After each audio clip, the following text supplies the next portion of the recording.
Hello, hey y'all. My name is Kateria Poe and I go by KP, and welcome to Heal with KP. First of all, I just want to start out by saying thank you all so much for listening to my last podcast episode that was entitled Healing One on One. And of course, this is my new series that I just started, Intro to Healing series. I just want to say thank you all to everyone who reached out, commented, shared, and actually took the time just to listen to that podcast episode. I appreciate y'all just for joining me along my journey. And I also just hope that you all are actually getting something useful out of this. So thank you so much for watching, and let's hop into the next episode. So this week, I want to focus on the stages of healing.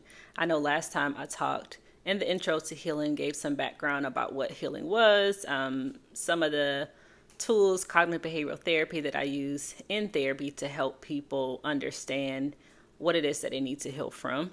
So today I just want to go through the stages of healing, and I want to focus on the stages of the emotional healing process and how to really recognize it.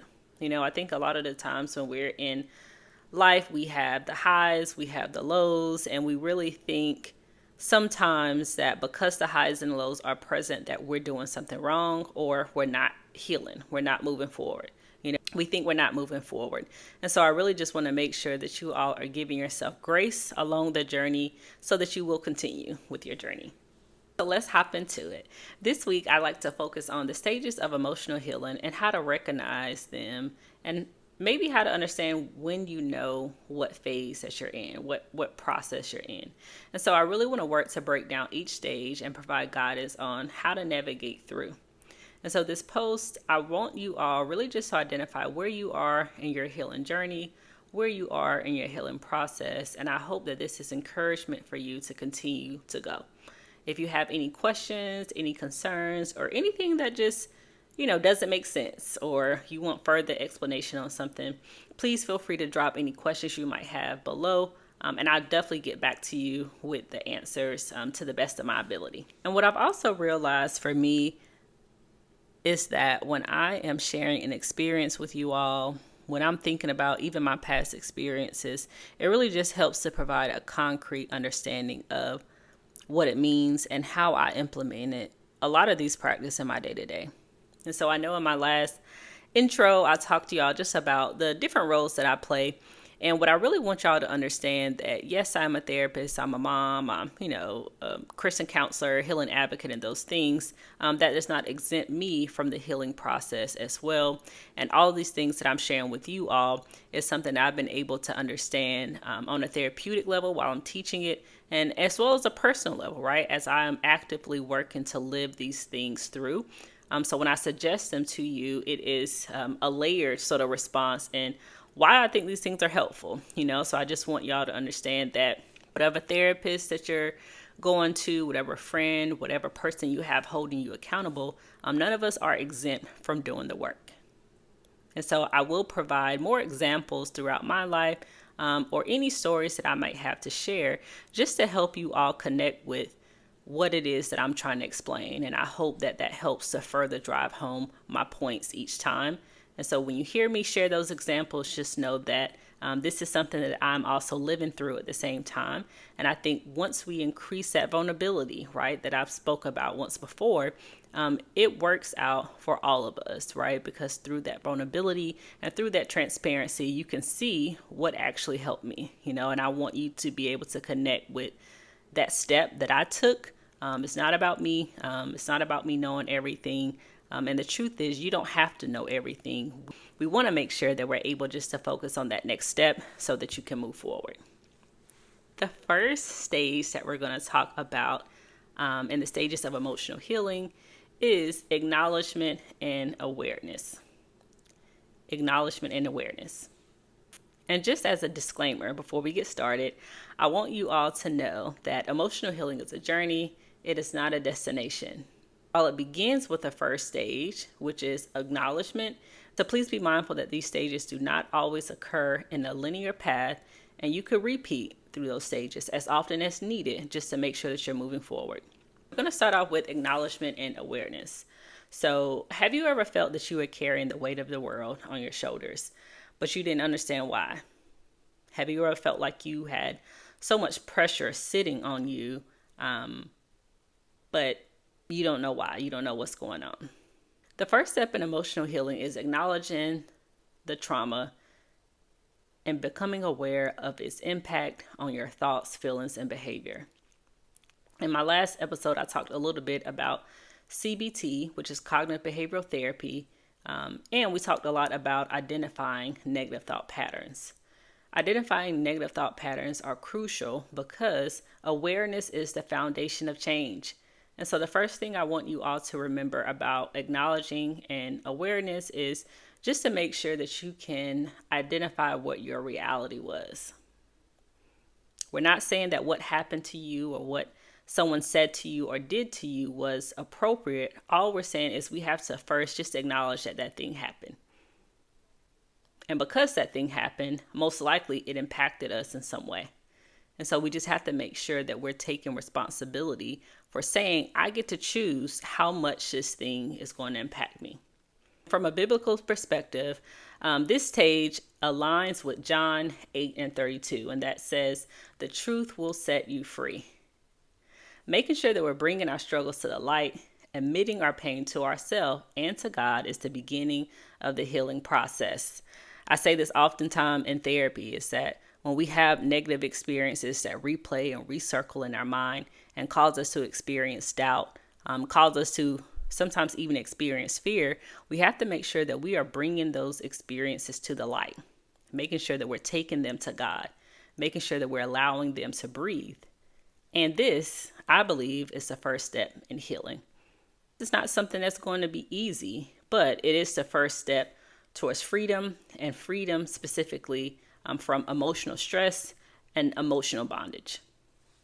The next stage is understanding and acceptance. Once we acknowledge that our trauma, our pain, our hurt, we're able to move into understanding it. Again, when I say that we have to accept it, it does not mean that you agree with it, right? We're just acknowledging that this was a part of your reality. This means reflecting on the root cause of it and accepting that these experiences have shaped us. CBT encourages us to practice self-reflection without judgment. As we're working to understand and accept throughout our healing process, we have to ask ourselves, how has this experience affected me? In scripture, in Matthew 11:28, it says, come to me all who are weary and burdened, and I will give you rest. Acceptance is about understanding that God's love is unconditional. He accepts us just as we are, with all of our wounds and all of our scars. As we're working in the healing process, we really want to make sure that we understand how to make space for the things that we're dealing with. The next stage I want to talk about is expression and processing. And so this is the third stage of the healing process. And this is essential because a lot of the times when I'm working with people, they're coming in and their pattern has been to suppress their emotions, right? So it's so essential for us to be able to let out those pent up emotions.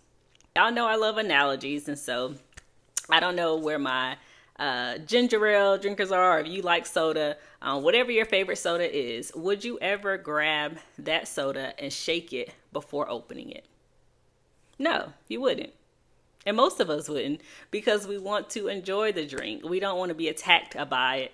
We don't want to be attacked once it starts spraying out, And so a lot of the times when we're talking about expressing ourselves, getting stuff out, processing what happened to you, we're talking about understanding how to slow down your thoughts and getting them out in a helpful way.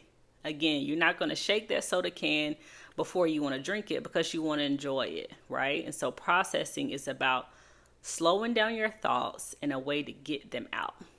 And so, yes, this can be through talking, it can be through journaling, other creative outlets, or doing exactly what I'm doing right now, which is podcasting, right? Or even setting your phone up and recording yourself in a video so that you can get your emotions out. One of the powerful things we know about releasing our emotions or expressing our emotions is that it reduces the power over us. That thing, that negative thought, thing that happened to you, the thing that the person said to you, right? It loses its power once we get it out, once we express it, and I think that's why a lot of times people fall into a cycle of venting, because we feel like there's release, right? And so while it is a part of us healing, releasing it, we still have to make sure we're taking responsibility, right, for what we're doing with those actions next. Psalm 62:8 encourage us to pour out your hearts to him, for God is our refuge. Sharing our burdens with God and trusted sources can be incredibly helpful because it can lead to healing. The key thing here in expressing and processing is to make sure that we're able to find a safe space to release our pain. So again, find someone you can talk to God, journal, and make sure that you're able to release those things that you've been holding in. The next thing is cognitive restructuring. This is something, again, that connects back to CBT, which is cognitive behavioral therapy. And so there's so many different steps that we can do to challenge our negative thought patterns. And really, it's another way of slowing down our thoughts so that we can address them, or biblically speaking, so that we can hold those thoughts captives, right? And so we have to make sure when we experience negative thoughts that we're able to restructure those things, right? So cognitive means our thoughts. Restructuring is we're organizing, right, those thoughts, okay? So when we experience those negative thoughts, we want to ask, is this thought based off of facts or is it based off of feelings, right? Is it facts or is it feelings? And so a lot of the times, I know for us, we can be in our feelings, and it's a normal part of life. It's a normal part of adulting. It's a normal part of just being a human, is that sometimes we're in our feelings because we feel things so strongly that it confuses us and makes us think that is true, right? And so once we ask ourselves, is this thought based off of facts or if it's based off of feelings, we got to replace that negative thought with positive, factual statements. And so one of the things I encourage people to do to address this and really see cognitive restructuring play out is to write that thought down and list out the truth and list out the lies. Romans 12:2 reminds us, do not conform to the patterns of this world, but be transformed by the renewing of your mind. Again, that is Romans 12:2. And so scripture also helps us to reshape our thoughts to align with God's truth. So this provides us a solid foundation for challenging those negative thoughts. The next phase of healing is behavioral change. And we hope to see our behaviors change. We hope to see our loved ones' behavior change as they're working to heal as well. And so behavioral change is all about implementing new, healthy behaviors. It does not matter how many podcasts you have listened to. It does not matter how many motivational speeches you've listened to if your behaviors have not changed in a healthier or positive way. One of the ways that we know to increase or improve our behavior is to set boundaries, right? I know we've heard so many people talk about setting boundaries, developing new ways to cope, and as well as engaging activities that promote our well-being. Each time I check in with my clients, I'm trying to help them process the ways that they're actively healing. And we know to actively do something, not trying, right? We want to make sure we can go ahead and remove try from our vocabulary. We really want to make sure that we are in action, right? And so again, each time I'm meeting with my clients, I am asking them, what did you say to that person to set boundaries? How did you set boundaries? What did you do to regulate yourself, right? Or what do you plan to do the next time this happens? It's so important for us to remember that we can do things differently. And until we decide to do things differently, we're really going to remain in that same cycle.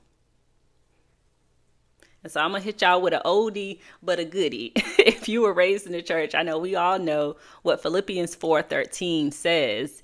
And say it with me, I can do all things through Christ who strengthens me. Right? We all know that. We've heard that before. And even if you did not grow up in church, I think that is one popular scripture that people say, but oftentimes we don't believe it, right? Or oftentimes our actions do not fall in a way that shows we believe it. But truthfully, with God's help, we know that we can take actionable steps towards healing and live a life that reflects His love and His purpose. The next stage of healing is forgiveness and letting go. Forgiveness is such a powerful stage in healing. It does not mean forgetting or excusing the trauma that's happened to you, but it's releasing the hold that trauma, that those negative things, that unfortunate accident had over you. Forgiveness is about freeing yourself from ongoing pain and resentment. Unforgiveness can be such a dangerous thing because it keeps us in a cycle of hiding behind your pain versus actually using that pain to pull us forward. And I'll share just an example of, for me personally, what forgiveness was like. One example, and so I know oftentimes I've already shared with y'all that in 2015, I was in a head-on car accident, right? And so I was faced with some serious unforgiveness, right? After that time, I was faced with a choice to forgive or to not forgive this person who had harmed me, and I think the crazy thing for me, even looking back, is that the person I thought I hated, right, that I refused to forgive was dead, right? So this man wasn't even walking on earth anymore, doing, wherever he's at, right? He's not here, right? And I was angry at someone and allowing them to keep me in a cycle of anger and resentment because I chose not to forgive, right? But in that process, I had to make sure that I was first acknowledging my reality. And the reality of the situation is that a man who I later found out, right, was already contemplating suicide, decided to drive into head-on traffic, right, doing 95 and a 45, and I was the person that he ran into, right? So I had to, one, just accept that reality, and then I had to forgive him, and I had to let go. The hard part for me in forgiving him was that I was left in one of the most vulnerable positions I've ever been in my life, right? Broken bones. I didn't know what was going to happen. I knew my mom was going to be hot when she found out, right? But once I got an understanding of that experience and what it meant to me overall, right? Once I made that decision to forgive him, I was able to focus on how God carried me through it all, right? I was able to focus on what I learned in that whole experience. And that was, I couldn't waste any time talking about this man or thinking about this person, right, who I didn't even know, right? The main thing for me that I gained is that I owed my life and my story to God. But if I did not shift and forgive this man, I never would have been able to take just accountability and say, hey, and what am I going to do next, right? What am I going to do next? And I think even what I'm doing right now is very much embedded in what I'm doing next and what I believe that God has called me to do. And that is to talk to a world, right? A broken world, talk to everyone who will listen, right? About the importance of healing, right? And how once we heal, we're really able to see ourselves the way that God sees us. We're able to see everybody else the way that God sees them. And that means forgiveness. In Ephesians 4:32, it tells us to be kind and compassionate to another, forgiving each other, just as Christ forgave you. And so as believers, we know that forgiveness is a central part of our faith and a crucial step in our own healing journey. If you're not willing to forgive people, if you're not willing to see the people who did you wrong as God sees them, then it's probably going to trip up your healing process just a little bit, but the good thing is at any moment you can decide to forgive. You can decide to do something different with your actions and be proud of the things that are going to come after that. Okay, the next phase that I want to talk about is maintenance and growth. Maintenance and growth, right? And so I know I said before that healing is an ongoing process and it's something that we really have to just get comfortable being in. Continue to practice the skills that you learn, continue to seek the support as needed, and strive for that personal growth. Making sure that we're regularly able to self-reflect and adjust is key, right? And so in this maintenance phase, I think a lot of times people think, oh, I'm not healing anymore, or maybe, I did something wrong, or now I've regressed, right? There is no such thing as regression, I think, in our healing process, because even the steps that we take backwards, right, they're useful for us as we're moving forward. And so again, a lot of the times with that maintenance and growth phase, we have to remember that we might not get everything perfect, right? And so we do have to be forgiving of ourselves, as well as asking God for forgiveness. But we have to embrace that this is a journey. We have to embrace every day. We have to get up and implement what we believe, right? If we believe that healing is a process, then we have to be okay with going through that process, and also, again, making sure that God is at the center of everything that we're doing. Isaiah 40:31 reminds us that those who hope in the Lord will renew their strength. That's also a oldie but a goodie. If you grew up in church, I know that you've heard that plenty of times, right? But what does that mean? What does that mean, right? Hoping in the Lord and allowing him to renew your strength, right? That means that we have to continually grow in our faith. We have to continue to lean on God for strength and for that ongoing spiritual and personal development.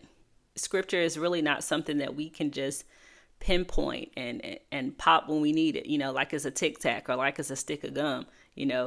Scripture is something that is to be used to continue to edify us, and in the process of maintaining our growth, maintaining our healing, and making sure that we're able to move forward. It's really something that we have to make sure we're doing on a day-to-day. That brings us to the last stage of healing, which is helping others heal. And I know I mentioned earlier that these phases of healing are not necessarily linear, but we can cycle back to different parts as needed. Helping others heal is so important, even along our healing journey, because it helps to normalize what the end goal is, right? And that is seeing God in other people, right? It's making sure that we're able just to connect back to how we're healing, how we're moving forward, and promoting that healing and promoting others to move forward. So the final stage of the stages of healing is to help others heal. Sharing your journey and supporting others can help reinforce your own healing. Being a part of a supportive community creates positive feedback, and it loops back around again to positive experiences for others. And Galatians 6:2 encourages us, carry each other's burdens. In this way, you will fulfill the law of Christ. We are called to support and uplift one another, turning our pain into a source of strength for other people. Remember that healing is such a deeply personal journey, and it takes time and to be patient with ourselves. By combining CBT techniques and the spiritual wisdom found in Scripture, we can navigate these stages with a sense of purpose and with a sense of hope. And so if you're listening to this, if you're watching this, I really want you to know that you are not alone. Healing is not a journey that you have to do alone. First, we know that God is with you every step of the way.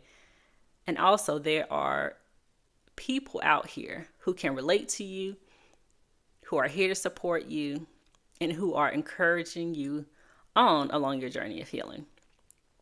And so thank you so much for listening to my podcast. Again, this is a series entitled The Intro to Healing, and this is episode 2 entitled The Stages of Healing.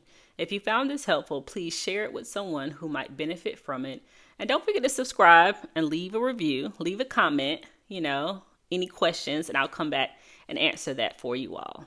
So join me next week when I talk about what is it that we're healing from. We're going to dive into understanding mental health diagnosis and what they could mean for your specific journey. But as always, thank you so much for listening and keep healing.